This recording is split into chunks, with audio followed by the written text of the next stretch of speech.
Hello and welcome to R L R Excel network. मैं हूं आपका दोस्त और आज की इस अमेजिंग एंड ऑसम वीडियो के अंदर हम सीखने जा रहे हैं एक ऐसे खूबसूरत डायनेमिक फॉर्मूले के बारे में जिस फॉर्मूले का नाम है ऑफसेट फॉर्मूला। ये एक ऐसा खूबसूरत डिफिकल्ट ट्रिकी फॉर्मूला है जिसको बहुत ही कम एक्सेल के यूजर जानते हैं, लेकिन ये फॉर्मूला जितना कम लोग जानते हैं उतनी ही ज़्यादा पावर रखने वाले फार्मूलाज में से एक होता है। ये डायनेमिक फार्मूला सबसे ज़्यादा जब आपके मैथमेटिकल कैलकुलेशन हो, फाइनेंशियल कैलकुलेशन हो, सिमुलेशन कैलकुलेशन हो, ऐसी कंडीशन में सबसे ज़्यादा यूज में आने वाले फार्मूलाज में से एक है। और अगर एक्सेल के अंदर आप डायनेमिक फार्मूला की बात करते हो तो ये सबसे ज़्यादा टॉप 3 में से आने वाले फॉर्मूलाज में से एक है। बहुत ही खूबसूरत, बहुत ही ऑसम, बहुत ही एडवांस, बहुत ही डिफिकल्ट, लेकिन आज की इस वीडियो के अंदर मैं आपको इसे बहुत ही इजी लैंग्वेज के अंदर समझाने वाला हूं कि ऑफसेट फॉर्मूला कैसे काम करता है।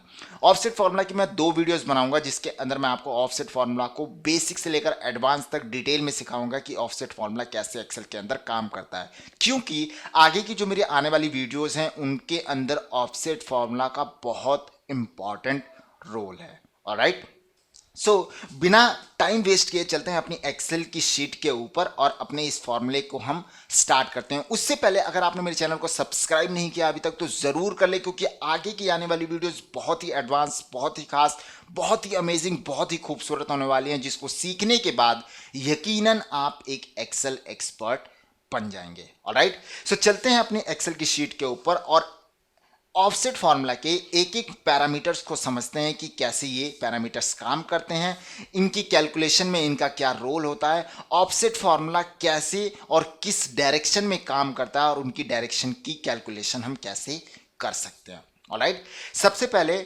ऑफसेट फार्मूला के अंदर 4 पैरामीटर होते हैं। Alright, is equal to offset. जैसे मैं ऑफसेट फॉर्मूला लगाता हूं तो मेरे सामने जो है 4 पैरामीटर आते हैं, या यूं कह सकते हो आपकी 5 पैरामीटर आते हैं, जिसमें से सबसे पहला पैरामीटर होता है रेफरेंस।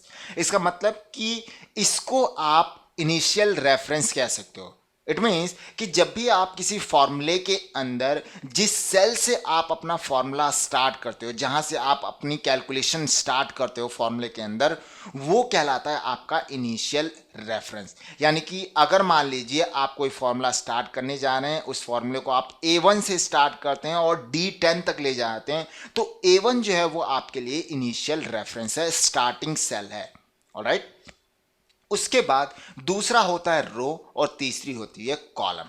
यानी कि अगर आप ऑफसेट के अंदर रो और कॉलम को ऐड करवाना चाह रहे हो तो आप कैसे करोगे, कैसे पैरामीटर्स को पास करोगे, ये भी हम ऑफसेट फॉर्मूला के अंदर डिफाइन करते हैं। ऑलराइट, और अगर ऑफसेट के अंदर जब आपका रेफरेंस प्लस आपका रो प्लस आपका कॉलम ये तीनों ऐड हो जाते हैं तो उनको हम बोलते हैं रिवाइज्ड रेफरेंस। यानी कि वो सेल या वो पर्टिकुलर डेटा जहां पर आपका आंसर है, या वो पर्टिकुलर सेल जहां पर आपका आंसर रखा हुआ है, that is totally called revised reference. Alright, उसके बाद तीसरा होता है हाइट, जिसको आप कह सकते हो रो। यानी कि ऑफसेट फॉर्मूला के अंदर अगर हम मान लीजिए हाइट की बात करें, इसका मतलब रो की बात करें, मींस जितनी हम रो को काउंट करते हैं, मान लीजिए अगर मैं ऑफसेट फॉर्मूला के अंदर 3 रो काउंट करवाना चाहता हूं तो उसको हम हाइट कहते हैं। अगर मैं 3 कॉलम ऐड करवाना चाह रहा हूं या काउंट करवाना चाह रहा हूं या सम करवाना चाह रहा हूं तो वो कहलाता है विड्थ। ऑलराइट, ये क्या होता है, जैसे जैसे हम इसको थोड़ा थोड़ा करके समझेंगे आपको ये धीरे धीरे चीजें समझ में आने लग जाएंगी। इसके अलावा ऑफसेट फॉर्मूला का एक बहुत ही इंपॉर्टेंट रोल कि जब भी ऑफसेट फॉर्मूला के अंदर आप रो और कॉलम्स को काउंट करते हो तो रो और कॉलम को काउंट करने के लिए, यानी कि हाइट और विड्थ को काउंट करने के लिए, या तो आप लेफ्ट जाओगे या राइट जाओगे या अप जाओगे या डाउन जाओगे। ऑलराइट, तो अगर आप ऑफसेट फॉर्मूला के अंदर आप राइट जाते हो तो उसको आप कहते हो प्लस सी, यानी कि उसके अंदर जो आप काउंटिंग पैरामीटर्स पास करते हो वो पॉजिटिव वैल्यू पास करते हो। अगर आप लेफ्ट साइड में जाते हो तो कहलाता है माइनस सी, यानी कि आप जो पैरामीटर्स के लिए जो वैल्यूज पास करोगे वो हमेशा नेगेटिव वैल्यू पास करोगे। सिमिलरली अगर आप जो है नीचे की तरफ आ रहे हो तो उसके लिए जो आप रो काउंट करोगे वो पॉजिटिव रो होंगी या प्लस 3 या +4 या +1 2 जो भी आप पैरामीटर्स या जितने भी आप रो सिलेक्ट करोगे उतने आप जो है पॉजिटिव वैल्यू पास करोगे। इसके अलावा अगर आप ऊपर की तरफ के रो को काउंट कर रहे हो या ऐड कर रहे हो तो उसके लिए आप -r का इस्तेमाल या माइनस वैल्यूज का इस्तेमाल आप करोगे। ऑलराइट, ये क्या होता है इसको चलिए हम थोड़ा सा एक छोटे से एग्जाम्पल के थ्रू समझते हैं कि ऑफसेट फॉर्मूला कैसे काम करता है। मान लीजिए ये मैंने अपना नाम लिखा हुआ है वो C5 के अंदर है। अब अगर मान लीजिए मुझे C5 से लेकर इस वाले सेल जो कि D8 है जिसके अंदर श्याम लिखा हुआ है इस तक मैं पहुंचना चाहता हूं, तो हम कैसे करेंगे ऑफसेट फॉर्मूला की हेल्प से। उसके लिए टाइप करते हैं = ऑफसेट। अब यहां पर सबसे पहला पैरामीटर पूछा रेफरेंस। तो रेफरेंस का मतलब क्या होता है, इनिशियल रेफरेंस, यानी कि जहां से आप अपने फॉर्मूले को स्टार्ट करते हो। तो C5 जो है वो मेरे लिए इनिशियल रेफरेंस है जिसके अंदर मैंने अपना नाम लिखा हुआ है। अब कॉमा प्रेस करते हैं और मुझे कहां तक पहुंचना है, इस वाले नाम तक पहुंचना है। तो इस वाले नाम तक पहुंचने के लिए जो मेरे लिए दूसरा पैरामीटर है वो है रो। तो मुझे बताना पड़ेगा कि मुझे कितनी रो नीचे तक आना पड़ेगा ताकि मैं इस वाले नाम तक पहुंच जाऊं। तो उसके लिए है 1 2 3 और ये पहला वाला 4, यानी कि टोटल 1 2 3 4। मुझे 4 रो नीचे आना पड़ेगा, उसके बाद जो है मैं उस वाले नाम तक पहुंच सकता हूं, लेकिन पहुंचूंगा नहीं क्योंकि मुझे और भी पैरामीटर्स पास करने पड़ेंगे। तो अब मैं नीचे आ रहा हूं तो उसके लिए +r, यानी कि जो मैं वैल्यूज पास करूंगा वो होगी पॉजिटिव। तो 1 2 3 4 मैंने यहां पर टाइप किया 4, कॉमा। अब मुझे राइट साइड में जाना है जिसमें मुझे एक बार जो है राइट साइड जाना है, यानी कि आप देख सकते हो ऑफसेट फॉर्मूला के अंदर जब आप राइट साइड जाते हो तो वो +c यानी कि प्लस कॉलम होता है। और कितनी बार है, एक बार। तो यहां पर हम टाइप करेंगे 1। जब भी आप फॉर्मूलाज के अंदर कोई पॉजिटिव वैल्यू दिखाना चाह रहे हो तो उसके लिए आपको प्लस सिंबल यूज करने की जरूरत नहीं है, बट अगर आप नेगेटिव वैल्यूज दिखा रहे हो तो उसके लिए आपको माइनस सिंबल यूज करना मैंडेटरी, अदरवाइज वो पॉजिटिव में ही ले जाएगा। ऑलराइट, उसके बाद अब हम इस ब्रैकेट को करते हैं क्लोज और उसके बाद करते हैं एंटर। तो आप देख सकते हो कि यहां पर जो है आंसर आ चुका है 0। क्यों आया है? यहां पर जब भी आप फॉर्मूले के अंदर जो है रो और कॉलम डिफाइन करते हो तो जो आपका इनिशियल सेल होता है उसको छोड़कर आपको बात करनी पड़ती है। इट मीन्स कि अगर मैंने मान लीजिए इनिशियल सेल मेरा है ये वाला जो कि है C5, तो जो मैं रो की काउंटिंग करूंगा वो मैं करूंगा यहां से। अब 1 2 3। ऑलराइट, तो अब मैं इस फॉर्मूले के अंदर जो है रो पास कर देता हूं 3 और एंटर करता हूं। तो आप देख सकते हैं कि मैं अपने नेक्स्ट नाम तक पहुंच चुका हूं। ऑलराइट, लेकिन अगर सिमिलरली मान लीजिए मुझे यहां तक भी जाना है तो मैं क्या करूंगा, उसके लिए टाइप करेंगे = ऑफसेट और उसके बाद रेफरेंस हमारा हो गया ये जो कि इनिशियल रेफरेंस है, कॉमा। अब मैं जो रो की काउंटिंग करूंगा वो हमेशा पहले इनिशियल रेफरेंस वाले सेल को छोड़कर करूंगा क्योंकि वो ऑलरेडी मैंने उसको अपने फॉर्मूले के अंदर सिलेक्ट कर लिया है। तो रो कितनी हमारी 1 2 3 4 5, टोटल मेरी 5 रो है तो मैं यहां पर टाइप करूंगा 5, कॉमा। अब मुझे कितनी बार जो है आगे की तरफ जाना है, तो मुझे कितनी बार जाना है 1 2। लेकिन आपको इस चीज का और ध्यान रखना पड़ेगा कि आप जो है राइट साइड से नहीं लेफ्ट साइड से जो है नाम को पुल करने वाले हो जो कि माइनस में होगा, -c में। तो कितनी बार मुझे माइनस करना पड़ेगा 1 2। तो मैं यहां टाइप करूंगा -2 ब्रैकेट क्लोज और एंटर। तो आप देख सकते हैं कि मेरा नाम आ चुका है। ऑलराइट, अगर मान लीजिए मैं इसको एक और एग्जांपल के थ्रू समझाता हूं। मान लीजिए मुझे इनको नंबर्स के थ्रू जो है पहुंचना है। मान लीजिए मैं यहां पर हूं, ये मेरा इनिशियल सेल है, मुझे इस नंबर तक पहुंचना है। तो मैं कैसे करूंगा, = ऑफसेट, मेरा इनिशियल रेफरेंस हो गया ये, कॉमा। मुझे कितनी बार नीचे जाना पड़ेगा, यानी कि मेरी रो कितनी है 1 2।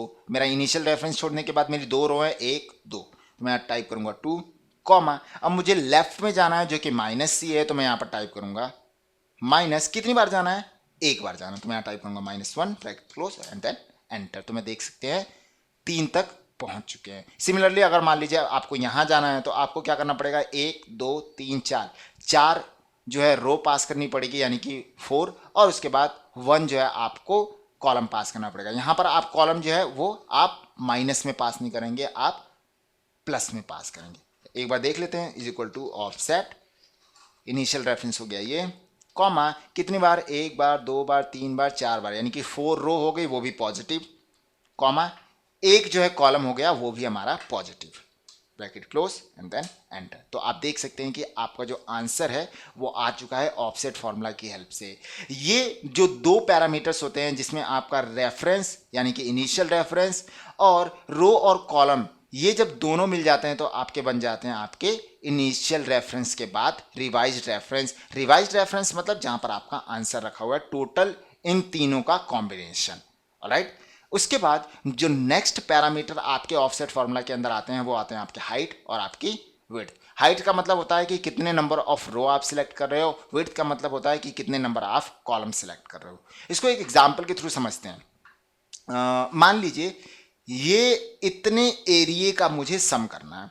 अब सम करने के लिए आपके लिए दो रास्ते हैं, आप या तो सम फार्मूला डायरेक्टली यूज कर लो या फिर आप ऑफसेट फार्मूला की हेल्प से जो है इसको सम करो। हम दोनों को करके देखते हैं और उसके बाद क्रॉस चेक भी करेंगे कि ये दोनों सही आ रहा है या फिर नहीं आ रहा है। ऑलराइट, तो हम यहां पर टाइप करते हैं इज इक्वल टू सम, एक बार करके देखते हैं।